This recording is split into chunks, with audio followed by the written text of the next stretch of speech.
시진핑 중국 국가주석과 주스탱 트리도 캐나다 총리의 말다툼 이후 양국이 첨예하게 대립각을 세우고 있습니다. 마치 지난 2020년부터 본격화된 중국과 호주의 갈등을 보는 듯합니다. 중국이 세계 곳곳에 적을 만들고 있는 모양새입니다. 시진핑 주석과 트리도 총리는 지난 16일 인도네시아 발리에서 열린 G20 정상회의 연회 도중 설전을 벌였고 이 모습이 카메라에 고스란히 담겨 화제가 됐는데요.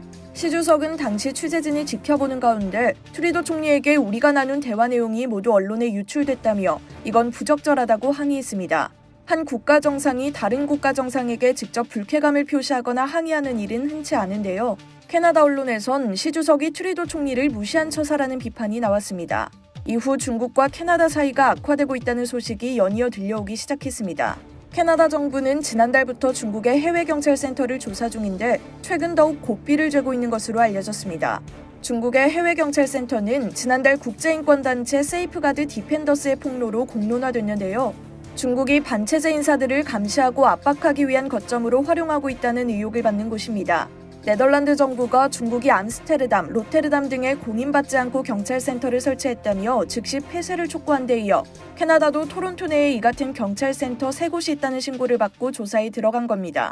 살얼음판을 걷는 듯한 중국과 캐나다의 관계는 캐나다의 인도태평양 전략 발표로 더욱 악화되고 있습니다. 캐나다는 27일 발표한 인도태평양 전략에서 중국을 반드시 억제해야 할 파괴적인 강국으로 명시했습니다. 이번 전략보고서에는 중국 국영기업의 자국 광물 투자를 제한하고 남중국해 군사적 긴장에 대응하기 위한 해군력 증강 등의 내용이 포함됐습니다.